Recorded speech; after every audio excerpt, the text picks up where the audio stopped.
ജീവിതത്തിൽ ഒരിക്കലെങ്കിലും തഹജ്ജുദ് നിസ്കരിച്ച ആളുകൾ ഈ വീഡിയോ കാണാതെ പോകരുത്. നമ്മുടെ ജീവിതത്തിൽ നേടിയെടുക്കേണ്ടുന്ന എല്ലാ വിഷയങ്ങളും തഹജ്ജുദ് നിസ്കാരത്തിൻ്റെ ഒരു മർത്തബയുണ്ട്. ആ മർത്തബ ഒരു പക്ഷേ നിങ്ങളാരും മനസ്സിലാക്കിയിട്ടുണ്ടാകില്ല. ആ മർത്തബയനുസരിച്ച് നമ്മൾ നിസ്കരിക്കുന്നതിനനുസരിച്ച് നമ്മുടെ ആഗ്രഹങ്ങൾ അതിലൂടെ നേടിയെടുക്കാൻ പറ്റും. റബ്ബിനോട് നമുക്ക് നേരിട്ട് സംസാരിക്കാൻ പറ്റുന്ന വളരെ സവിശേഷമേറിയ ഒരു സമയമാണ് യഥാർത്ഥത്തിൽ ജൗഫുൽ ലൈൽ എന്ന് പറയുന്ന രാത്രിയിലുള്ള തഹജ്ജുദ് നിസ്കാരം. മുത്തനബി സല്ലല്ലാഹു അലൈഹി വസല്ലം തങ്ങളൊക്കെ എത്ര സമയമാണ് അങ്ങനെ നിസ്കരിച്ചിരുന്നത്. പക്ഷേ ഈ തഹജ്ജുദ് നിസ്കാരവുമായി ബന്ധപ്പെട്ട് അതിന് 4 കാറ്റഗറികളുണ്ട്, 4 മർത്തബകളുണ്ട്. ആ 4 മർത്തബകളിൽ നിങ്ങളൊക്കെ തഹജ്ജുദ് നിസ്കരിക്കുന്നവരാണെങ്കിൽ നിങ്ങൾ ഏതു മർത്തബയിലാണ്, ഏത് സ്ഥാനത്താണ് പെടുന്നത് എന്നുള്ളത് മനസ്സിലാക്കാൻ അത് കൂടുതൽ ഉപകരിക്കും, ഇത് മുഴുവൻ മനസ്സിലാക്കുന്നത്. അതുപോലെ തന്നെ തഹജ്ജുദ് നിസ്കരിക്കുമ്പോൾ തന്നെ നമുക്കത് നിസ്കരിക്കാൻ വേണ്ടി എഴുന്നേൽക്കാൻ കാരണമാകുന്ന 8 കാര്യങ്ങളുണ്ട്. ചില ആളുകൾ പറയും, ഉസ്താദ് ഞാൻ തഹജ്ജുദ് നിസ്കരിക്കാൻ വേണ്ടി ശ്രമിക്കുമ്പോൾ എനിക്ക് എഴുന്നേൽക്കാൻ പറ്റുന്നില്ല. അത് എഴുന്നേൽക്കാൻ കഴിയണമെങ്കിൽ ഈ 8 കാര്യങ്ങൾ നിങ്ങളുടെ ജീവിതത്തിൽ പകർത്തിയിരിക്കണം.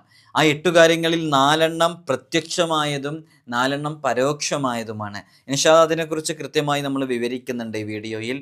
അതുപോലെ തന്നെ നമ്മളൊക്കെ ഉറങ്ങാൻ വേണ്ടി കിടക്കുന്ന സമയത്ത് നമ്മുടെ തലയുടെ ഉച്ചിയിൽ പിശാച് 3 കെട്ടുകൾ കെട്ടുന്നുണ്ട് എന്നുള്ളതാണ്. ഇത് ബുഖാരിയിൽ റിപ്പോർട്ട് ചെയ്യുന്ന ഹദീസാണ്, വെറുതെ പറയുന്നതല്ല. ആ 3 കെട്ടുകളും അഴിഞ്ഞു പോകണം. അത് അഴിഞ്ഞു പോകാൻ ചെയ്യേണ്ടുന്ന കാര്യങ്ങളാണ് ഈ വീഡിയോയിൽ. ഇത്രയും കാര്യങ്ങളാണ് നമ്മൾ ഉൾപ്പെടുത്തുന്നത്. ഇൻഷാ അല്ലാഹ് നിങ്ങളിത് കേട്ടാൽ നിങ്ങൾക്ക് ഉപകരിക്കപ്പെടും എന്ന് തീർച്ചയാണ്. പ്രത്യേകിച്ച് നമ്മൾ നല്ല സമയങ്ങളിലേക്കൊക്കെ പ്രവേശിച്ചുകൊണ്ടിരിക്കുകയാണ്. ഒരുപാട് പ്രയാസങ്ങളും പ്രതിസന്ധികളും നിറഞ്ഞ ജീവിതമാണ് നമ്മുടെ ജീവിതം. ആ സന്ദർഭത്തിലൊക്കെ നമുക്ക് വലിയ രക്ഷയും സമാധാനവും ഖൈറും സന്തോഷമൊക്കെ ലഭിക്കാൻ ഈ ഒരു വിഷയം വളരെയധികം ഉപകരിക്കും എന്നുള്ളത് പൂർണ്ണ വിശ്വാസത്തോടു കൂടെയാണ് നമ്മൾ ഇന്ന് ഈ വിഷയത്തിലേക്ക് പ്രവേശിക്കുന്നത്. അല്ലാഹു സുബ്ഹാനഹു വ തആല കാര്യങ്ങൾ കൃത്യമായി പഠിക്കാനും അത് ജീവിതത്തിലേക്ക് ചേർത്ത് വെക്കാനുമുള്ള തൗഫീഖ് നമുക്ക് നമ്മോട് ബന്ധപ്പെട്ട സകല ആളുകൾക്കും നൽകി അനുഗ്രഹിക്കുമാറാകട്ടെ. വിഷയത്തിലേക്ക് പ്രവേശിക്കുന്നതിൻ്റെ മുമ്പ് എല്ലാ ദിവസവും നമ്മൾ സൂചിപ്പിക്കാറുള്ളത് പോലെ തന്നെ നേരിട്ട് കാണാനുള്ള ഡേറ്റ് ചൊവ്വാഴ്ചകളിൽ മാത്രമാണ്. ചൊവ്വാഴ്ച നേരിട്ട് കാണാൻ വേണ്ടി ബുക്ക് ചെയ്യാൻ വിളിക്കേണ്ടത് ഞായറാഴ്ച 10 മണിക്കാണ്. ഞായറാഴ്ച 10 മണിക്ക് വിളിച്ച് ബുക്ക് ചെയ്തതിന് ശേഷം മാത്രമാണ് വരേണ്ടതെന്ന് ഓർമ്മപ്പെടുത്തുകയാണ്. പലപ്പോഴും പലരും ബുക്ക് ചെയ്യാതെ വരുന്നുണ്ട്. അതുകൊണ്ടാണ് നമുക്കത് പ്രത്യേകം എടുത്തു പറയേണ്ടി വരുന്നത്. ബുക്ക് ചെയ്യാതെ വന്നാൽ ഇവിടെ ലിസ്റ്റിൽ പേരില്ലെങ്കിൽ നമുക്ക് നോക്കാൻ സാധിക്കില്ല. അതുകൊണ്ട് ആ വിഷയം പ്രത്യേകം എല്ലാവരും ശ്രദ്ധിക്കണം. വന്നവർ തന്നെ പിന്നീട് വരുമ്പോൾ ബുക്ക് ചെയ്യാതെ വരുന്നുണ്ട്. അപ്പോൾ സമയത്തിനനുസരിച്ച് നമുക്ക് നോക്കി തീർക്കാൻ കഴിയുന്നില്ല. നോമ്പ് തുറയിലേക്ക് സ്വതക്ക നൽകാൻ കഴിയുന്നവർ നല്ല നെയ്യത്തോടു കൂടെ 10 പേരുടേതോ 20 പേരുടേതോ 50 പേരുടെയോ ഒക്കെ നോമ്പ് തുറയിലേക്ക് കഴിയുന്നവർ അവരവരുടെ ശേഷി അനുസരിച്ച് ഈ റമളാനിലേക്ക് അത് കൂടുതൽ ഉപകരിക്കപ്പെടും അല്ലേ. അള്ളാഹു നമുക്ക് ഈ റമളാനിലേക്ക് ആയുസ്സിനെ നെറ്റിത്തന്നിട്ട് നമുക്കത് ഉപയോഗപ്പെടുത്താൻ കഴിഞ്ഞാൽ അത് വലിയ ഖൈറായിരിക്കും ഇൻഷാ അല്ലാഹ്. ഈ റമളാൻ കൊണ്ട് നമുക്ക് വിജയികളുടെ കൂട്ടത്തിൽ ഉൾപ്പെടാൻ ഈ ഒരൊറ്റ സ്വതക്ക മാത്രം മതിയാകുന്നതാണ്. കഴിയുന്നവർ അതിലേക്കും സഹായങ്ങൾ നൽകുക. അള്ളാഹു തൗഫീഖ് നൽകി അനുഗ്രഹിക്കുമാറാകട്ടെ.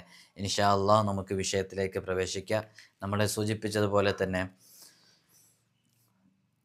തഹജ്ജുദ് നിസ്കാരം എന്ന് പറയുന്നത് വളരെ പ്രത്യേകമായൊരു നിസ്കാരമാണ്. തഹജ്ജുദ് നിസ്കാരം എന്ന് പറയുമ്പോൾ നമ്മൾ പക്ഷികളെല്ലാം കൂടണഞ്ഞ ശേഷം, മൃഗങ്ങളെല്ലാം നിദ്രയിലാണ്ട ശേഷം, മനുഷ്യരെല്ലാം കരിമ്പടം പുതച്ച് ഉറങ്ങിക്കിടക്കുന്ന സമയത്ത് നീയും നിൻ്റെ റബ്ബും മാത്രം അറിയുന്ന ഒരേ ഒരു സമയം, മൂകമാണ് ആ സന്ദർഭം. ഒരു ശബ്ദം പോലും കേൾക്കില്ല. സൂചി വീണാൽ കേൾക്കുന്ന നിശബ്ദതയാണ്.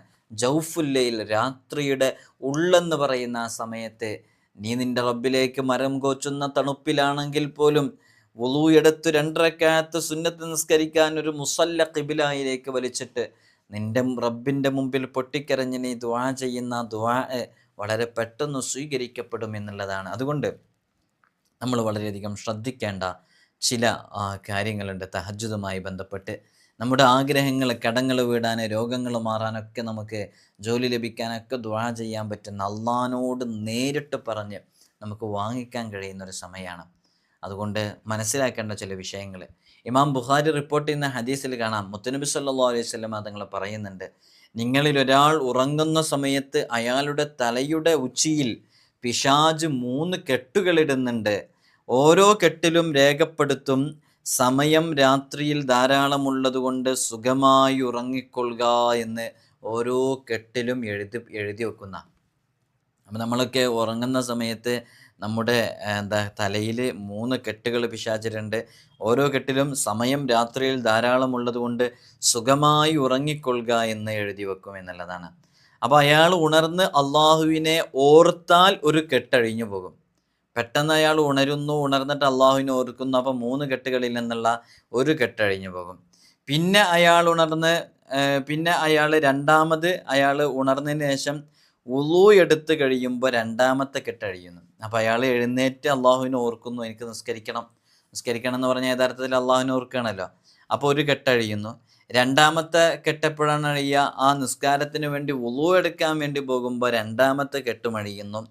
അങ്ങനെ നിസ്കരിച്ചു കഴിഞ്ഞാൽ മൂന്നാമത്തെ കെട്ടും അഴിഞ്ഞു വീഴുന്നു. അതോടെ അയാൾ ഉന്മേഷമനസ്കനും ആത്മപ്രസന്നനുമായിത്തീരുന്നു. അല്ലാത്ത പക്ഷം അവൻ മടിയനായിത്തീരുന്നു, അലസനായിത്തീരുന്നു, അവനെ നന്ദി കെട്ടവനായിത്തീരുന്ന അവസ്ഥയിലേക്ക് എത്താൻ കാരണമാകുന്നു. ഈ ഒരു ഹദീസ് ബുഖാരിയുടെ റിപ്പോർട്ടിലുള്ള ഹദീസാണ്. നിങ്ങൾ നോക്കൂ, നിങ്ങൾ ഈ വിവരം നിങ്ങൾക്ക് ആദ്യമായിട്ട് അറിവുള്ളതാണോ? ഒന്ന് എഴുതി അറിയിക്കണേ. പലരും ഇത് കേട്ടിട്ടുണ്ടാകാം, ഇത് കേൾക്കാത്തവരുണ്ടാകാം, ആദ്യമായി കേൾക്കുന്നവരുണ്ടാകാം. ഇപ്പോൾ തഹജ്ജുദ് നിസ്കരിക്കുന്ന ഒരുപാട് ആളുകളുണ്ട്. അവരെപ്പോഴെങ്കിലും മനസ്സിലാക്കിയിട്ടുണ്ടോ? അവർ തഹജ്ജുദ് നിസ്കരിക്കാൻ വേണ്ടി രാത്രി എന്ന് പറഞ്ഞാൽ അത് രാത്രി സുബഹിയുടെ മുമ്പിലെ, അപ്പോൾ രാത്രി തഹജ്ജുദ് നിസ്കരിക്കാൻ വേണ്ടി എഴുന്നേൽക്കാൻ വേണ്ടി നിൽക്കുമ്പോൾ അള്ളാഹനെ ഓർക്കുന്നുണ്ടല്ലോ. ആ സമയത്ത് പിശാചിട്ട ഒരു കെട്ടഴിയുന്നു എന്നും, രണ്ടാമത്തെ വുളൂ എടുക്കുന്ന സമയത്ത് രണ്ടാമത്തെ കെട്ടഴിയുന്നു എന്നും, അതേപോലെ നിസ്കരിക്കുന്ന സമയത്ത് 3 കെട്ടുകൾ പൂർണ്ണമായി അഴിയുന്നു, അള്ളാഹുവിൻ്റെ തൃപ്തിയുള്ള അടിമയായി മാറുന്നു എന്നീ കാര്യങ്ങളൊക്കെ ഇതുപോലെ നിങ്ങൾ മനസ്സിലാക്കിയിട്ടുണ്ടായിരുന്നോ? ഒരുപക്ഷെ പലർക്കും ആദ്യം അറിവായിരിക്കാം. അള്ളാഹു നമുക്ക് അള്ളാഹുവിനെക്കുറിച്ച് കൂടുതൽ പഠിക്കാനും മനസ്സിലാക്കാനും ധാരാളം അമലുകൾ ചെയ്യാനുമുള്ള തൗഫീഖ് നൽകി അനുഗ്രഹിക്കുമാറാകട്ടെ. മുത്തുനബി സല്ലല്ലാഹു അലൈഹി വസല്ലം തങ്ങൾ പറയുന്നുണ്ട് മറ്റൊരു ഹദീസിൽ, ഏതൊരാൾ ഉറങ്ങുമ്പോഴും അയാളുടെ തലയിൽ 3 കെട്ടുകൾ ഉണ്ടാകുന്നു. അയാൾ രാത്രി ഉണർന്ന് തസ്ബീഹും തഹ്മീദും തഹ്ലീലും തക്ബീറും ചൊല്ലുമ്പോൾ ഒരു കെട്ടഴിയുന്നു. അത് ചൊല്ലാൻ ഒരൊറ്റ ദിക്ർ മതി. സുബ്ഹാനല്ലാഹി വൽഹംദുലില്ലാഹി വലാ ഇലാഹ ഇല്ലല്ലാഹു അല്ലാഹു അക്ബർ. അതിൽ തസ്ബീഹുണ്ട്, തഹ്മീദുണ്ട്, തഹ്ലീലുണ്ട്, തക്ബീറുണ്ട്. തസ്ബീഹാണ് സുബ്ഹാനല്ലാഹ്, തഹ്മീദാണ് അൽഹംദുലില്ലാ, തഹ്ലീലാണ് ലാ ഇലാഹ ഇല്ലല്ലാഹ്, അല്ലാഹു അക്ബർ എന്നുള്ള തക്ബീറാണ്. അപ്പം നബി തങ്ങൾ പറയാണ്, രാത്രി ഉറങ്ങുന്ന സമയത്ത് 3 കെട്ടുകൾ ഉണ്ടാകും. രാത്രി ഉണർന്ന് തസ്ബീഹും തഹ്മീദും തഹ്ലീലും തക്ബീറും ചൊല്ലുമ്പോൾ ഒരു കെട്ടഴിയുന്നു. അള്ളാഹുവിലേക്ക് അഭിമുഖീകരിച്ച് വുളൂ ചെയ്ത് 2 റക്അത്ത് നിസ്കരിച്ചാൽ മറ്റു 2 കെട്ടുകളും പൊട്ടുന്നു. നേരം പുലരുവോളം ഇതൊന്നും അയാൾ ചെയ്തിട്ടില്ലെങ്കിൽ, നേരം പുലരുന്ന സമയം വരെ ചില ആളുകൾ ഇത്തരം വിഷയങ്ങളിലേക്കൊന്നും ശ്രദ്ധിക്കാതെ ഇത്തരം ഇബാദത്തുകളിലേക്ക് തീരെ സജീവമാകാത്ത ആളുകൾ, അത്തരം ആളുകളാണ് ധാരാളം ആളുകളായിട്ടുള്ളവർ, അല്ലേ? ഖലീലമ്മാ യശ്കുറൂൻ, അടിമകളിൽ നിന്ന് ചുരുക്കം ആളുകൾ മാത്രമാണ് നന്ദിയുള്ളവരായിട്ട് വളർന്നു വരുന്നത്. അപ്പോൾ ഇതൊന്നും ചെയ്യാത്തവർ ആ 3 കെട്ടുകളും ഉള്ളവരായിട്ടാണ് അവർ എഴുന്നേൽക്കുക എന്നുള്ളതാണ്. ഇതിൽ ദുരാത്മാവ് എന്ന് പറഞ്ഞല്ലോ, ദുരാത്മാവ് ഉള്ള ആളുകളായി തീരുന്നുണ്ട്. അതിൻ്റെ ഉദ്ദേശം ദീനിൽ ഫസാദ് ഉണ്ടാക്കുകയും അതിൽ നിന്ന് വിരണ്ടോടുകയും ചെയ്യുന്നവൻ എന്നാണ് അതിൻ്റെ ഒരു അർത്ഥം. ബുഖാരി റളിയല്ലാഹു അൻഹു റിപ്പോർട്ട് ചെയ്യുന്ന ഹദീസിൽ തന്നെ കാണാൻ, നബി സല്ലല്ലാഹു അലൈഹി വസല്ലം തങ്ങളുടെ സാന്നിധ്യത്തിൽ ഒരാളെപ്പറ്റി ആരോ പറഞ്ഞു നബി തങ്ങളുടെ മുമ്പിൽ. എന്താ പറഞ്ഞത്? അയാൾ നേരം പുലരുവോളം കിടന്നുറങ്ങുമെന്നും എഴുന്നേറ്റ് കഴിഞ്ഞാൽ നിസ്കരിക്കാറില്ലെന്നും അയാൾ പറഞ്ഞപ്പോൾ മുത്തുനബി സല്ലല്ലാഹു അലൈഹി വസല്ലം തങ്ങൾ അരുളി, അയാളുടെ ചെവിയിൽ പിശാച് മൂത്രമൊഴിച്ചിരിക്കുന്നു. നിഷേധികൾക്ക് നിഷേധിക്കാൻ ഒരുപാട് മാർഗങ്ങളുണ്ട്. മൂത്രമൊഴിക്കുക, എന്നിട്ട് അതിന് നനവില്ലല്ലോ. പിശാച് മൂത്രമൊഴിക്കുക, ചെവിയിലോ പിശാചോ എന്നൊക്കെ പറഞ്ഞ് നിഷേധിക്കാം. പക്ഷെ ഇതൊക്കെ ദീനിൻ്റെ വിഷയങ്ങളാണ്. ഇതൊക്കെ വിശ്വാസികളോടാണ് പറയുന്നത്. ആരാണ് പറയുന്നത്? ജീവിതത്തിൽ ഇന്ന് വരെ സത്യത്തിനെതിരെ പറഞ്ഞിട്ടില്ലാത്ത, ഈ ലോകം തന്നെ സൃഷ്ടിക്കാൻ കാരണഭൂതരായ അഷ്റഫുൽ ഖൽഖ് മുഹമ്മദ് റസൂലുള്ളാഹി സ്വല്ലല്ലാഹു അലൈഹി വസല്ലം തങ്ങൾ, വമാ യന്തിഖു അനിൽ ഹവാ ഇൻ ഹുവ ഇല്ലാ വഹ്യു യൂഹ, അള്ളാഹുവിൻ്റെ വഹയ്യ പ്രകാരമല്ലാതെ അവിടുത്തെ നാക്ക് വളക്കുന്നില്ല ഒന്നും പറയാൻ. അപ്പോൾ അള്ളാഹുവിൻ്റെ വഹയ്യ പ്രകാരം പറയുന്നതാണ്. അള്ളാഹു നേരിട്ട് പറയുന്നത് വിശുദ്ധ ഖുർആൻ അല്ലേ? അള്ളാഹുവിൻ്റെ വഹയ്യ പ്രകാരം മുത്തുനബി സല്ലല്ലാഹു അലൈഹി വസല്ലം തങ്ങളുടെ നാക്കിലൂടെ വരുന്നതാണ് ഹദീസ് അല്ലേ, നമുക്കറിയാം. അപ്പോൾ നോക്കൂ, അയാളുടെ ചെവിയിൽ പിശാച് മൂത്രമൊഴിക്കും. ഇത് നമ്മൾ ചെറുപ്പനാളിലെ മദ്രസകളിൽ നിന്നൊക്കെ പഠിച്ചതാണ്, പല പ്രഭാഷണങ്ങളിൽ നിന്നും കേട്ടവരായിരിക്കാം. പക്ഷേ ആദ്യം പറഞ്ഞ വിഷയം കൂടുതൽ ആളുകളും അറിവില്ലാത്തവരായിരിക്കും. അതുകൊണ്ട് തന്നെ രാത്രിയിലുള്ള നിസ്കാരം, തഹജ്ജുദ് നിസ്കാരം, അതിന് വലിയ പ്രാധാന്യമുണ്ട്. ഈ രാത്രിയിലെ നിസ്കാരം 5 മർത്തബകളിലാണ്, 5 കാറ്റഗറി, 5 സ്ഥാനങ്ങളിലാണ് രാത്രിയിലുള്ള നിസ്കാരമുള്ളത്. ഈ 5 സ്ഥാനങ്ങളിൽ നിങ്ങളുടേത് ഏതു കാറ്റഗറിയിൽ, 1-ലാണോ 2-ലാണോ 3-ലാണോ 4-ലാണോ 5-ലാണോ നിങ്ങൾ പെടുന്നത് എന്നുള്ളത് നിങ്ങൾ കൃത്യമായി ചിന്തിച്ച് മനസ്സിലാക്കിയിട്ട് എഴുതി അറിയിച്ചാൽ അൽഹംദുലില്ലാഹ് ചെയ്യാത്ത ആളുകൾക്കത് പ്രചോദനമാകും അല്ലേ. 1-മത്തെയും 2-മത്തെയും സ്ഥാനങ്ങളിലൊന്നും പെടൂല എന്നാണ് മനസ്സിലാക്കുന്നത്. ഒരാളെക്കുറിച്ച് നമുക്കങ്ങനെ മനസ്സിലാക്കാനൊന്നും പറ്റൂല. പക്ഷേ നമ്മൾ വിചാരിക്കുന്നത് അത്രയൊക്കെ അള്ളാഹുവിലേക്ക് അടുത്ത് ജീവിക്കുന്ന ആളുകളൊക്കെ അവസാനിച്ചു അല്ലേ. കാലം ഇങ്ങനെ സഞ്ചരിക്കുന്നതിനനുസരിച്ച് വരുന്ന തലമുറയിൽ ഇബാദത്തുകളും അമലുകളൊക്കെ കുറയുന്ന, അങ്ങനെ കുറയുമ്പോഴല്ലേ ഖിയാമത്ത് നാളൊക്കെ സംഭവിക്കുക. ഇൽമിനെങ്ങനെ ഉയർത്തപ്പെടുന്ന, അതിങ്ങനെ ഒറ്റയടിക്ക് ഇൽമ ഇങ്ങോട്ട് ഉയർത്തല്ല, ഘട്ടം ഘട്ടമായിട്ട് ഉയർത്തുകയാണ്. അത് നമ്മൾ രാത്രിയിലെ തഹജ്ജുദ് നിസ്കാരത്തിൻ്റെ 5 മർത്തബകൾ പറയുന്നുണ്ട്. നിങ്ങളിത് ഏതിൻ്റെ വിഭാഗത്തിലാണെന്ന് നിങ്ങൾ കൃത്യമായിട്ട് മനസ്സിലാക്കണേ ഇൻഷാ അല്ലാഹ്. രാത്രിയിലെ 5, നമ്മൾ നേരത്തെ പറഞ്ഞപ്പോൾ 4 എന്ന് പറഞ്ഞു തോന്നുന്നു തുടക്കത്തിൽ. അപ്പോൾ 5 മർത്തബകളുണ്ട്. രാത്രി മുഴുവൻ ഇബാദത്ത് കൊണ്ട് സജീവമാക്കുന്നതാണ് 1-മത്തെ മർത്തബ. ഇത് രാത്രി മുഴുവൻ ഇബാദത്ത് കൊണ്ട് സജീവമാക്കുന്നത്. രാത്രി മുഴുവൻ ഇബാദത്ത് കൊണ്ട് സജീവമാക്കുക എന്ന് പറഞ്ഞാൽ അതാണ് 1-ാം സ്ഥാനത്തുള്ളത്. അതിലൊന്നും നമ്മളാരും പെടുന്നില്ല എന്ന് തോന്നുന്നത്. ഞാൻ ഏതായാലും അതിലൊന്നും പെട്ടിട്ടില്ല.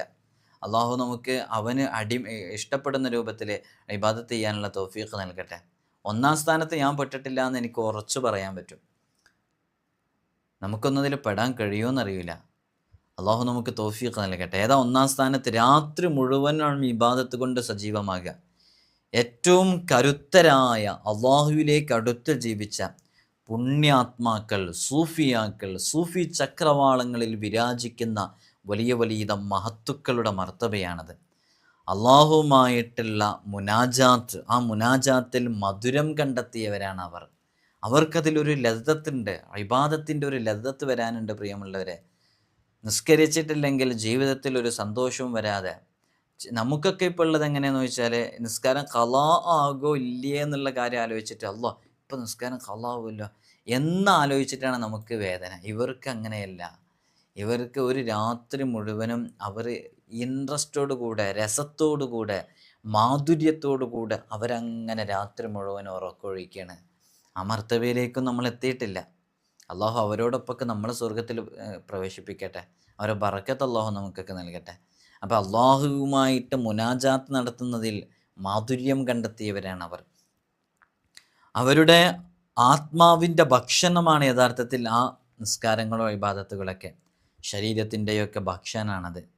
താബിഈങ്ങളിൽ ഒരു കൂട്ടം മുൻഗാമികളുടെ സ്വഭാവമായിരുന്നു ഇത് എന്നാണ്.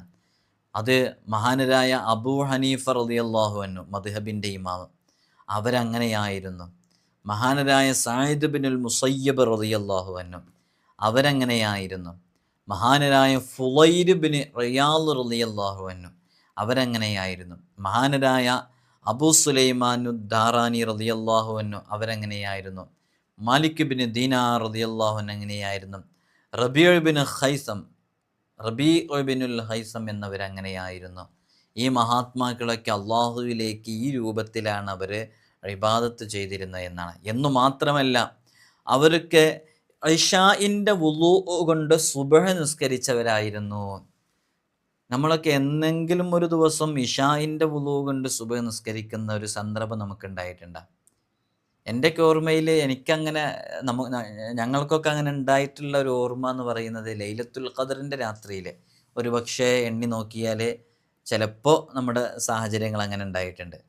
നമ്മൾ ലൈലത്തുൽ ഖദറിൻ്റെ ഒരു മജ്ലിസിൽ പറഞ്ഞു ചെയ്തിട്ടുണ്ടായിരുന്നു, ഇന്ന് നമ്മൾ ഇശാഇൻ്റെ വുളൂ കണ്ടാണ് സുബ്ഹ് നിസ്കരിക്കുന്നത്, അള്ളാഹു നമ്മെ സ്വീകരിക്കട്ടെ എന്ന് പറഞ്ഞ് നമ്മളൊന്ന് ദുആ ചെയ്യുകയൊക്കെ ചെയ്തിരുന്നു. ലൈലത്തുൽ ഖദറിൻ്റെ മജ്ലിസിൽ നിങ്ങളൊക്കെ പങ്കെടുക്കണം കേട്ടോ. നമ്മളന്ന് രാത്രി മുഴുവനും ഒരു സെക്കൻഡ് ഒഴിയാതെ നമ്മൾ ഇബാദത്തിൽ, ദിക്റിൽ, തസ്ബീഹിലൊക്കെ കഴിയുന്നതാണ്. അള്ളാഹു നമുക്ക് തൗഫീഖ് നൽകട്ടെ. അപ്പോൾ ലൈലത്തുൽ ഖദറിൻ്റെ രാത്രി ഒരു പക്ഷേ നമുക്കങ്ങനെ ഉണ്ടായിരിക്കാം. ഈ മഹാന്മാരെ കുറിച്ച് പറയുന്നത് അവർ ഇഷാഇൻ്റെ ഉളൂ കൊണ്ടാണ് അവർ മിക്ക ദിവസങ്ങളിലും സുബഹി നിസ്കരിച്ചിരുന്നത്. 40 ദിവസം ഇഷാഇൻ്റെ ഉളൂ കൊണ്ട് സുബഹി നിസ്കരിച്ച മഹാന്മാരുണ്ടായിരുന്നു തുടർച്ചയായിട്ട്. ഇൻഷാ അല്ലാഹ് അത് മറ്റൊരു സന്ദർഭത്തിൽ പറയാം. അപ്പോൾ ഒന്നാമത്തെ സ്ഥാനം ഇതാണെന്ന് മനസ്സിലായല്ലോ. ഈ ഒന്നാമത്തെ സ്ഥാനത്തിൽ നമുക്കൊക്കെ പെടാൻ സാധിച്ചിട്ടുണ്ടോ? രണ്ടാമത്തെ മർത്തബ എന്ന് പറഞ്ഞാൽ രാത്രി മുഴുവനല്ല, രാത്രിയുടെ പകുതി സമയം ഇബാദത്ത് എടുക്കലാണ്.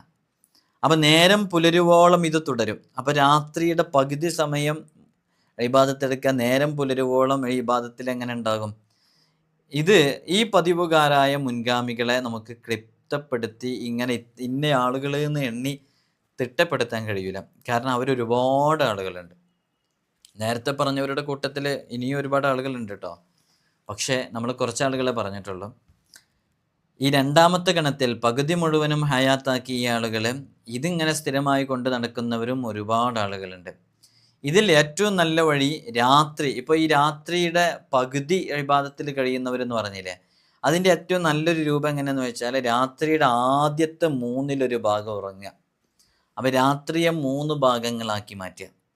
ഇപ്പോൾ 9 മണിക്കൂറാണെന്നുണ്ടെങ്കിൽ 3 ഭാഗങ്ങളാക്കി മാറ്റുമ്പോൾ ആദ്യത്തെ 3 ഭാഗം, ആദ്യത്തെ ഒരു ഭാഗം 3 മണിക്കൂർ, പിന്നെ ഒരു 3 മണിക്കൂർ, പിന്നെ ഒരു 3 മണിക്കൂർ, അങ്ങനെ രാത്രിയെ മൊത്തത്തിൽ 1/3 ഭാഗമാക്കി മാറ്റുക. എന്നിട്ട് ആ 1/3 ഭാഗം, ആദ്യത്തെ 1/3 ഭാഗം ഉറങ്ങുക. അതാണ് ചെയ്യേണ്ടത്. പിന്നെ ഒടുവിലത്തെ ഭാഗത്തിനെ 6 ഭാഗങ്ങളാക്കി അതിലൊരു ഭാഗവും എന്ത് ചെയ്യുക, ഉറങ്ങുക. ബാക്കിയുള്ള മുഴുവൻ സമയവും ഇബാദത്തിലായി മുഴുകുക. രാത്രിയുടെ ഉള്ളെന്ന് പറയുന്ന സമയമാണ് ആ സമയം. ആ രാത്രിയുടെ ഉള്ളെന്ന് പറഞ്ഞാൽ ജൗഫുൽ ലൈൽ, നമ്മൾ കേട്ടിട്ടില്ല? ജൗഫുൽ ലൈൽ, രാത്രിയുടെ ഉള്ളിൽ. ആ സമയത്ത് ദുആക്ക് ഇജാബത്തിൻ്റെ എത്രയോ ഹദീസുകളിലുണ്ട്. ആ ജൗഫുൽ ലൈൽ ഇബാദത്ത് ചെയ്യാൻ വേണ്ടി ഇങ്ങനെ ക്രമീകരിക്കുക. അപ്പോൾ രാത്രിയുടെ 1/3 ഭാഗം ഉറങ്ങുക, ആദ്യത്തെ 1/3 ഭാഗം. പിന്നെ അവസാനത്തിനെ 6 ഭാഗമാക്കിയിട്ട് അതിലൊരു ഭാഗം, അവസാനത്തെ ഭാഗം ഉറങ്ങുക. ബാക്കിയുള്ള അതിൻ്റെ ഇടയിലുള്ള എല്ലാ സമയവും ഇബാദത്ത് ചെയ്യുക. ആദ്യം പറഞ്ഞ അങ്ങനെയല്ല കേട്ടോ. ആദ്യം പറഞ്ഞ് ഫുൾ ടൈം ഇബാദത്താണ് രാത്രി. ഇപ്പോൾ രണ്ടാമത്തെ മർത്തബ, രണ്ടാമത്തെ സ്ഥാനം നമുക്ക് മനസ്സിലാക്കാൻ പറ്റി. രണ്ടാമത്തെ സ്ഥാനത്തിൽ നമ്മൾ പെട്ടിട്ടുണ്ടോ? ഇനി മൂന്നാമത്തെ മർത്തബ എന്ന് പറയുന്നത് അത് രാത്രിയുടെ 1/3 ഭാഗം ഇബാദത്തിൽ മുഴുകലാണ്. ഇതിൽ രാത്രിയുടെ ആദ്യത്തെ പകുതിയും ഒടുവിലത്തെ 1/6 ഉറങ്ങുക. ബാക്കി സമയം മുഴുവൻ ഇബാദത്തിൽ കഴിയുകയും ചെയ്യുക. മൊത്തത്തിൽ രാത്രിയുടെ അവസാന ഭാഗം ഉറങ്ങൽ സുന്നത്താണ്. അവസാന ഭാഗം അതെന്താണെന്ന് വെച്ചാൽ പിറ്റേന്ന് ഉറക്കം വരാതിരിക്കാനും ഉറക്കം തൂങ്ങാതിരിക്കാനും മുഖം മങ്ങാതിരിക്കാനും അത് പ്രയോജനപ്പെടും. ആ സമയത്തുള്ള ഉറക്കം അതിന് കാരണമാകുന്നുള്ളതാണ്. നാലാമത്തെ മർത്തബ ഇതൊന്നും അളന്നു മുറിച്ച് കണക്കാക്കാതെ, ഇങ്ങനെ ഒരു 1/3 ഭാഗമെന്നോ 2/1 ഭാഗമെന്നോ 6/1 ഭാഗമെന്നോ ഒന്നും കണക്കാക്കാതെ ഇബാദത്തുകൾ ചെയ്യുക. അതായിരുന്നു ഹബീബായ സല്ലല്ലാഹു അലൈഹി വസല്ലം തങ്ങളുടെ വഴി. മഹാനരായ ഇബ്നു ഉമർ റളിയല്ലാഹു അൻഹു, സ്വഹാബികളിലെ പ്രമുഖർ, താബിഈകളിലെ ഒരു വിഭാഗം ആളുകളൊക്കെ ഈ രീതിയാണ് അവർ സ്വീകരിച്ചിരുന്നത്. അതെങ്ങനെയാണ്? രാത്രിയുടെ ആദ്യം മുതൽ തന്നെ നിസ്കാരം തുടങ്ങും. അങ്ങനെ കഠിനമായി ഉറക്കം വന്ന് അവർ ഉറക്കമങ്ങ് കീഴ്പ്പെടുത്തുന്നൊരവസ്ഥ വരും. ആ അവസ്ഥ വരുമ്പോൾ അവർ പിന്നെ ഇബാദത്ത് ചെയ്യാൻ നിൽക്കില്ല, പിന്നെ അവർ ഉറങ്ങിക്കഴിഞ്ഞ് വീണ്ടും അവർ ഞെട്ടി ഉണരും. അവർക്കൊക്കെ ഇബാദത്തിനോട് അത്രയും ലദ്ദത്തുണ്ടായിരുന്നു കേട്ടോ. അതുകൊണ്ടാണ് അവർ ഞെട്ടി ഉണരുന്നത്. വീണ്ടും അവർ ഞെട്ടി ഉണരുമ്പോൾ വീണ്ടും അവർ എഴുന്നേറ്റ് നിസ്കരിക്കാൻ തുടങ്ങും. ഇങ്ങനെ നിസ്കരിച്ച് ഉറക്കം വീണ്ടും കീഴ്പ്പെടുത്തും. അങ്ങനെ ഉറക്കം കീഴടക്കുമ്പോൾ വീണ്ടും കിടന്നുറങ്ങും. അങ്ങനെ പിന്നീട് അവർ ഇങ്ങനെ ചെയ്തുകൊണ്ടിരിക്കും. അങ്ങനെ നേരം പുലരുവോളം ഇബാദത്തുകളിൽ അവർ സജീവമാകും. ഇതാണ് നാലാമത്തെ മർത്തബ. മുത്തുനബി സല്ലല്ലാഹു അലൈഹി വസല്ലം തങ്ങൾ സ്വീകരിച്ചിരുന്ന വഴി. ഇബ്നു ഉമർ റളിയല്ലാഹു അൻഹു ഉൾപ്പെടെയുള്ള മഹത്തുക്കളൊക്കെ സ്വീകരിച്ചിരുന്നൊരു വഴി ഇതാണ്. അപ്പോൾ ഈ സമയത്ത് ഇങ്ങനെ ചെയ്യുന്നത് നമുക്ക് കൂടുതൽ ഇബാദത്തിൽ ലദ്ദത്ത് ലഭിക്കാൻ കാരണമാകും. അഞ്ചാമത്തെ മർത്തബ എന്ന് പറഞ്ഞ് ഏറ്റവും ചുരുങ്ങിയ നിലയിലുള്ളതാണ്. നമ്മളിപ്പോൾ ഇത് ഇതിലെ പെടുക. അഞ്ചാമത്തെ മർത്തബ ഏറ്റവും ചുരുങ്ങിയ രൂപത്തിലുള്ളതാണ്. അഥവാ 4 റക്അത്തോ 2 റക്അത്തോ നിസ്കരിക്കുക രാത്രിയിൽ. ആ 4 റക്അത്തോ 2 റക്അത്തോ നിസ്കരിച്ച് ഖിബിലക്ക് മുന്നിട്ടിരുന്ന് ചുരുങ്ങിയത് 1 മണിക്കൂറെങ്കിലും അള്ളാഹുവിൻ്റെ ദിക്റിലായിട്ട് സമയം ചെലവഴിക്കുക. ആ സമയത്ത് ധാരാളം ദുആകൾ ഇങ്ങനെ ചെയ്തുകൊണ്ടിരിക്കുക. അപ്പോൾ അള്ളാഹുവിൻ്റെ കാരുണ്യത്താൽ അയാൾ അള്ളാഹുവിൻ്റെ കാരുണ്യത്താൽ രാത്രി എഴുന്നേറ്റ് നിസ്കരിക്കുന്നവരുടെ ആ ഒരു ലിസ്റ്റിൽ അവൻ പെടും, പട്ടികയിൽപ്പെടും. ഒരു റിപ്പോർട്ടിൽ ഇങ്ങനെ ഉണ്ടല്ലോ, ഒരാട്ടിനെ കറക്കുന്ന സമയമെങ്കിലും നീ രാത്രിയിൽ എഴുന്നേറ്റ് നിസ്കരിക്കണം എന്നൊരു റിപ്പോർട്ടിൽ പറഞ്ഞിട്ടുണ്ടല്ലോ. അപ്പോൾ നിങ്ങൾ നോക്കൂ, നമ്മളിപ്പോൾ ഈ 5ലും പെട്ടിട്ടില്ലേ? ചില ആളുകൾ ഈ 5ലും പെട്ടിട്ടുണ്ടാവില്ല. ഈ 5ലും പെട്ടിട്ടില്ല എന്ന് പറഞ്ഞാൽ രാത്രി തഹജ്ജുദ് നിസ്കരിച്ചിട്ട് 1 മണിക്കൂറൊക്കെ ഇബാദത്തിലായിട്ട്, ദിക്റിലായിട്ട്, തസ്ബീഹുകളിലൊക്കെ ആയിട്ട് നമ്മുടെ സമയം ചെലവഴിക്കാറുണ്ടോ? ഇതിലും 5ാമത്തെ ഗണത്തിലും നമ്മൾ പെട്ടിട്ടില്ല. ഏതെങ്കിലും ഒരു ഗണത്തിൽ നമ്മൾ പെടണ്ടേ? എനിക്ക് തോന്നുന്നു നമുക്കൊക്കെ പെടാൻ വേണ്ടി ഒരു ഗണം ഉണ്ടാക്കേണ്ടി വരുമോ? ഒരു ഇനം കൂടി, ഒരു മർത്തബയും കൂടി വെക്കേണ്ടി വരുമോ? ഏതാണ് ആ മർത്തബ? സുബഹ് വാങ്ക് കൊടുക്കുന്നതിൻ്റെ 5 മിനിറ്റ് മുമ്പ് എഴുന്നേൽക്കുന്നു. സുബഹ് വാങ്ക് കൊടുക്കുന്നതിൻ്റെ ആ തൊട്ട് മുമ്പ് നമ്മുടെ തഹജ്ജുദ് അവസാനിക്കുന്നു. അങ്ങനെ തഹജ്ജുദ് നിസ്കരിക്കുന്ന ഒരു വിഭാഗമൊക്കെ ഉണ്ടെന്നുണ്ടെങ്കിൽ കുറേ ആളുകളൊക്കെ ഇതിൽ പെടുമായിരുന്നു അല്ലേ? അള്ളാഹു ഇതിലുള്ള ഏതെങ്കിലും ഒരു വിഭാഗത്തിൽ നമുക്ക് പെടാനുള്ള തൗഫീഖ് നൽകട്ടെ. ഈ രാത്രി നിസ്കാരത്തിന് സഹായകമാകുന്ന ഒരുപാട് കാര്യങ്ങളുണ്ട്. 8 കാര്യങ്ങൾ പ്രധാനമായിട്ട് പറയുന്നുണ്ട്. 8 കാര്യങ്ങൾ പ്രധാനമായിട്ട് പറയുന്നുണ്ടെന്ന് പറഞ്ഞാൽ രാത്രി ഉറക്കത്തിൽ നിന്ന് എഴുന്നേൽക്കാൻ സഹായകമാകുന്ന 8 കാര്യങ്ങൾ. അതിൽ 4 പരോക്ഷവും 4 പ്രത്യക്ഷവുമാണ്. അതിലൊന്നാമത്തേത് എന്താണെന്ന് വെച്ചാൽ അന്നപാനീയങ്ങൾ അമിതമാക്കാതിരിക്കലാണ്. അമിതമായി ഒരിക്കലും എപ്പോഴും ഭക്ഷണം കഴിക്കാൻ പാടില്ല. ഭക്ഷണപാനീയങ്ങൾ അമിതമായി കഴിച്ചാൽ അത് ഉറക്കവും അമിതമായി തീരാൻ കാരണമാകും. നമ്മുടെ ശരീരത്തിൽ ഫാറ്റ് ഉണ്ടാവാൻ കാരണമാകും, കൊളസ്ട്രോൾ വരാൻ കാരണമാകും, ആരോഗ്യ പ്രശ്നങ്ങൾ ഉണ്ടാവാൻ കാരണമാകും, ശ്വാസമുട്ടിന് കാരണമാകും. പിന്നെ ഉറക്കിൽ നിന്ന് എഴുന്നേറ്റ് രാത്രി നിസ്കരിക്കാൻ അത് വലിയ ഭാരമായി തീരും. നമുക്കൊരു ഭാരം തോന്നും നിസ്കരിക്കാൻ. രണ്ടാമത്തേത്, പകല് അങ്ങേയറ്റം ഒരു മനുഷ്യൻ്റെ തോക്കത്തിനേക്കാളും അപ്പുറത്ത് കഠിനാധ്വാനം ചെയ്യാം. ഞരമ്പുകളെ ക്ഷീണിക്കുന്ന തരത്തിലുള്ള പ്രവർത്തികൾ ഒഴിവാക്കുക. അതും ഉറക്കിനെ ക്ഷണിച്ചു വരുത്തും. ഇത് പ്രത്യക്ഷമായ കാര്യങ്ങളാണ് കേട്ടോ. മൂന്നാമത്തത്, ഉച്ചയുറക്ക് ഉപേക്ഷിക്കരുത്. കുറഞ്ഞ സമയമെങ്കിലും ഉച്ചയുറക്ക് ഉണ്ടായിരിക്കണം. അത് രാത്രി നിസ്കാരത്തിന് സഹായകമാകും. അത് സുന്നത്തും കൂടെയാണ്. ആ നിസ്കാരത്തിനൊരു പേരുണ്ട്, ആ ഉറക്കത്തിനൊരു പേരുണ്ട്. അറിയുന്നവർ പറയണേ അങ്ങനെയുള്ള ഉറക്കത്തിന്. 4, പകൽ പാപമൊന്നും ചെയ്യരുത്, ദോഷങ്ങൾ. അത് കൽബിന് ഭാരം കൂട്ടും, കാഠിന്യം കൂട്ടും. അപ്പോൾ അനുഗ്രഹത്തിൻ്റെ നിയമത്തിൻ്റെ വഴികളൊക്കെ തടസ്സം സൃഷ്ടിക്കുകയും ചെയ്യും. പകൽ ചെയ്ത ഈ പാപം രാത്രി ചെയ്യേണ്ടതായ പുണ്യകാര്യത്തിന്, ഈ നിസ്കാരത്തിനെ തടസ്സപ്പെടുത്താൻ കാരണമാകും. ഈ പറഞ്ഞ 4 കാര്യങ്ങളും പ്രത്യക്ഷമായ 4 കാര്യങ്ങളാണ്. ഇനി പരോക്ഷമായ 4 കാര്യങ്ങളുണ്ട്. അതെന്താണ്? ഈ 4 കാര്യങ്ങൾ വളരെയധികം ശ്രദ്ധിക്കേണ്ടതാണ്. വിശ്വാസികളോട് അസൂയ ഉണ്ടാക്കുന്ന കാര്യങ്ങൾ, ഇങ്ങനെയുള്ള കാര്യങ്ങളൊക്കെ ഒഴിവാക്കുക എന്നുള്ളതാണ്. കുറച്ച് വിശദീകരിച്ച് പറയാനുള്ളതാണ്. മറ്റുള്ളവരോട് ഇത് കാണിക്കാതിരിക്കുക, ബിദ്അത്തുകൾ ഒഴിവാക്കുക, അനാവശ്യ ചിന്തകൾ ഒഴിവാക്കുക. പിന്നെ അതേപോലെ തന്നെ നല്ല ഏകാന്തതയോടുകൂടെ നിൽക്കുന്നതിന് തടസ്സമാകുന്ന ചിന്തകളൊക്കെ നമ്മുടെ കൽബിലേക്ക് വരിക. ഇതൊക്കെ ഒഴിവാക്കണം. ഒന്നാമത്തെ. 2, കൽബിൽ അള്ളാഹുവിൻ്റെ ശിക്ഷയെപ്പറ്റി കഠിനമായ ഭയമുണ്ടായിരിക്കുക എന്നുള്ള. ആഖിറത്തിലെ ഭയാനകമായ രംഗങ്ങളും മഹ്ശറയിലെ അവസ്ഥകളും നരകത്തിൻ്റെ തീയുമായി ബന്ധപ്പെട്ട കാര്യങ്ങളൊക്കെ ഇങ്ങനെ ആലോചിച്ചു കൊണ്ടിരിക്കുക. മൂന്നാമത്തത്, നാം ഇവിടെ ഇപ്പം നമ്മൾ പറഞ്ഞ ഒരുപാട് ഹദീസുകളുണ്ടല്ലോ. ഈ ഹദീസുകളിൽ എണ്ണിപ്പറഞ്ഞ ഒരുപാട് മഹത്വങ്ങളുണ്ട്. അത് കൃത്യമായി ഗ്രഹിച്ച് മനസ്സിലാക്കി അതിൻ്റെ പുണ്യത്തെക്കുറിച്ച് മനസ്സിലാക്കിയിട്ട് ഇതെനിക്ക് ചെയ്യണം എന്നുള്ള ചിന്തകൾ മനസ്സിലെപ്പോഴും ഉണ്ടാകാതിരിക്കുക എന്നുള്ളതാണ്. പ്രതീക്ഷ എപ്പോഴും വേണം എന്നുള്ളതാണ്. പ്രതീക്ഷ വേണം. ആ പ്രതീക്ഷയോടുകൂടെ ഇരിക്കുക എന്നുള്ളതാണ്. 4, ഇതാണ് അള്ളാഹുവിനെ അങ്ങേറ്റം സ്നേഹിക്കുക എന്നുള്ളതാണ്. അതേറ്റവും പ്രധാനപ്പെട്ടൊരു കാര്യമാണ്. അതിലും വലുതായിട്ടൊന്നുമില്ല. അള്ളാഹുവിനെ അങ്ങേറ്റം സ്നേഹിക്കുക. അള്ളാഹുവിനെ ഒരാൾ പ്രേമഭാജനമാക്കി മാറ്റിയാൻ തുടങ്ങിയാൽ പിന്നെ അയാൾ ഏകാന്തതയെ ഇഷ്ടപ്പെടാൻ തുടങ്ങും. പിന്നെ സംശയിക്കേണ്ടതില്ല. പിന്നെ അയാൾക്ക് അള്ളാഹുവിനെ മാത്രം മതി എന്ന അവസ്ഥ വരും. അള്ളാഹുവിനെ എപ്പോഴും തൃപ്തിപ്പെടാനുള്ള എല്ലാ വിഷയങ്ങളും ചെയ്തുകൊണ്ടേയിരിക്കും. ഈ 8 കാര്യങ്ങൾ നമ്മുടെ ജീവിതത്തിലേക്ക് കൊണ്ടുവന്നാൽ അതിൽ 4 ആദ്യം പറഞ്ഞ പ്രധാനപ്പെട്ടതും രണ്ടാമത്തെ പരോക്ഷമായതും. ഈ 8 കാര്യങ്ങൾ നമ്മുടെ ജീവിതത്തിലേക്ക് കൊണ്ടുവന്നാൽ അൽഹംദുലില്ലാ ബിഇദ്നില്ലാഹി തആല നമുക്കും ഈ രൂപത്തിലേക്ക് ഏതെങ്കിലും ഒരു ഗണത്തിൽപ്പെടാൻ സാധിക്കും എന്നുള്ളതാണ്. അള്ളാഹു നമുക്ക് തൗഫീഖ് നൽകി അനുഗ്രഹിക്കുമാറാകട്ടെ. ഇൻഷാ അല്ലാഹ് ഈ ഒരു വീഡിയോ കേട്ട് നിങ്ങൾക്ക് തഹജ്ജുദ് നിസ്കാരം നിലനിർത്താത്തവർ അത് നിലനിർത്താൻ തുടങ്ങിയാലും, നിലനിർത്തുന്നവർ കുറച്ചുകൂടി ആത്മാർത്ഥമായിട്ട് ചെയ്യാൻ തുടങ്ങിയാലും, നിങ്ങൾ ആ ചെയ്തതിൻ്റെ പ്രതിഫലം എനിക്ക് ലഭിക്കാൻ കാരണമാകും ഞാൻ ഈ പറഞ്ഞ വിവരങ്ങളിൽ നിന്ന് നിങ്ങൾ പ്രചോദിതരായിട്ടുണ്ടെങ്കിൽ. അതുകൊണ്ട് തന്നെ ഈ വീഡിയോ നിങ്ങൾ മറ്റുള്ളവരിലേക്ക് എത്തിച്ചു കൊടുത്ത് അവരിതിലേക്ക് വരുമ്പോൾ നിങ്ങൾക്കും ആ പ്രതിഫലം നേടിയെടുക്കാൻ സാധിക്കും. അള്ളാഹു നമുക്ക് തൗഫീഖ് നൽകട്ടെ. ഒരാവർത്തി കൂടി ഓർമ്മപ്പെടുത്തിയാണ്, ദർസിലേക്കുള്ള അഡ്മിഷന് വേണ്ടി ഈ നമ്പറിൽ വാട്സപ്പ് വഴിയാണ് കോൺടാക്റ്റ് ചെയ്യേണ്ടത്. എല്ലാവരും ദുആ ചെയ്യണം. അസ്സലാമു അലൈക്കും വറഹ്മത്തുള്ളാഹി.